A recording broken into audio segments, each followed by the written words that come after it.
नमस्कार, मैं स्वप्निल सोनल और आप देख रहे हैं द एसडी न्यूज। मंगलवार के दिन राज्यसभा सदन के अंदर मनोज झा ने एक बड़ा बयान दिया, जिसके बाद ही सदन के अंदर बवाल मच गया। मनोज झा ने कहा कि हम किसी आंकड़े की बात नहीं कर रहे, हम बात कर रहे हैं उन लोगों की जिनकी लाशें गंगा नदी में बह रही थी, जानवर उसे नोच नोच के खा रहे थे। अरे साहब, हम तो अस्पताल और ऑक्सीजन का रिश्ता तक नहीं जानते हैं। सुबह से सुनता आ रहा था ऑक्सीजन ऑक्सीजन, बेड बेड, जिसके बाद ही पार्टियों में बयानबाजी शुरू हो गई।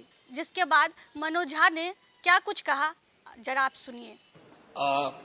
कोई भाषण की शक्ल में नहीं है, एक शोक संतप्त गणतंत्र के एक अदना नागरिक समझिए या एक जनप्रतिनिधि समझिए, उसकी ओर से कुछ बातें कही जा रही हैं। और सबसे पहले माफीनामा उन तमाम लोगों को जिनकी मौत को भी हम एक्नॉलेज नहीं कर रहे हैं, जो हम जान ही रहे हैं कि वो मारे गए। तो ये माफीनामा सर सिर्फ मेरा नहीं है। मैं इसलिए ये बात कह रहा हूं कि मई के महीने में मैंने 6 आर्टिकल लिखे। संसद चल नहीं रही थी, कहां अपनी शिकायत ले जाते, किससे कहते।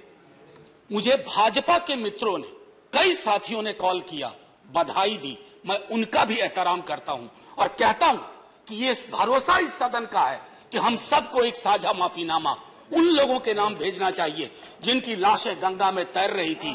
किसी ने कह दिया ये, किसी ने कह दिया वो। सर, दूसरी चीज, मैंने कल सेक्रेटरी जनरल साहब से बात करने की कोशिश की, बाकी जगह भी। किसी 2 सत्र के बीच में सर 50 लोगों की ऑबिचुअरी आज तक कभी नहीं हुई संसदीय इतिहास में। राजीव सातव की उम्र थी जाने की इस दुनिया से।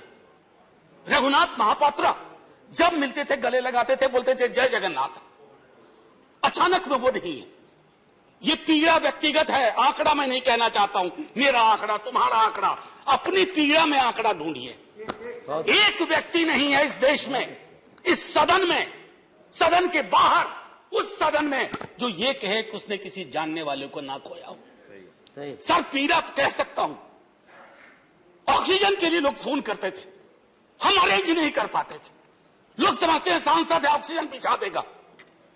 100 फोन में पूरे दिन में शाम को बैठ के देखते थे, सक्सेस रेट 2, सक्सेस रेट 3। हमको कौन सा आंकड़ा कोई बताएगा साहब?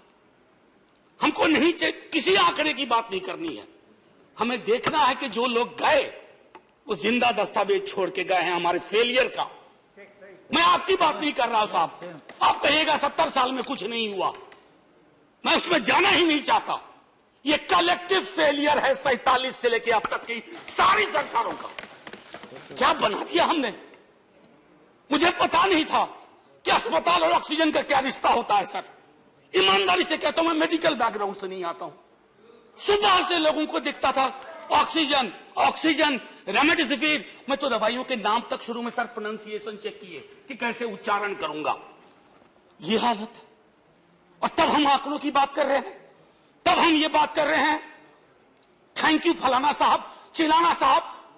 सर, मैं यहां से निकलता हूं, बहुत बड़ा विज्ञापन लगा हुआ है, मुफ्त वैक्सीन, मुफ्त राशन, मुफ्त इलाज। सर, एक मिनट, मैंने किसी नहीं, please I don't want my time. मैं किसी दल की ओर से आज नहीं बोल रहा हूं। मैं दावे के साथ कहता हूं, मैं लाखों लोगों की ओर से बोल रहा हूं जो यहां बोलना चाहते हैं। अब मेरी बात सुनिए, आज शिकायत नहीं कर रहा हूं आपसे। ये वेलफेयर स्टेट है ना। एक साबुन की टिकिया अगर कोई गरीब गांव में खरीद रहा है ना सर, तो अडानी अंबानी के बराबर का करदाता है। आप उसको कह रहे हो मुफ्त वैक्सीन, मुफ्त इलाज, मुफ्त राशन। नहीं साहब, कुछ मुफ्त नहीं है, उसका स्टेट है, इस वेलफेयर स्टेट का कमिटमेंट है। उसको आप डिनाइग्रेट मत करिए, डेमोनाइज मत करिए, उसे बौना मत बनाइए। ये आग्रह है मेरा। सर, मैं इससे पहले की कुछ और बातें कहूं, मेरे पास अभी वक्त है। सर, इस कोरोना को मैं भी मानता हूं, मेरे पूर्व के वक्ता कुछ कह रहे थे, ये चैलेंज है हमारे लिए सर। बहुत बड़ी बड़ी बातें नए नए कानून की हो रही है। राइट टू हेल्थ की बात क्यों नहीं करते हम लोग? राइट टू हेल्थ, स्वास्थ्य का अधिकार, उसमें कोई किंतु परंतु लेकिन परंच नहीं। सीधे तौर पे स्वास्थ्य का अधिकार constitutionally guaranteed right to life के साथ लिंक करिए। किसी अस्पताल की मजाल नहीं होगी कि वो उस खिलवाड़ कर पाए उस राइट टू लाइफ का।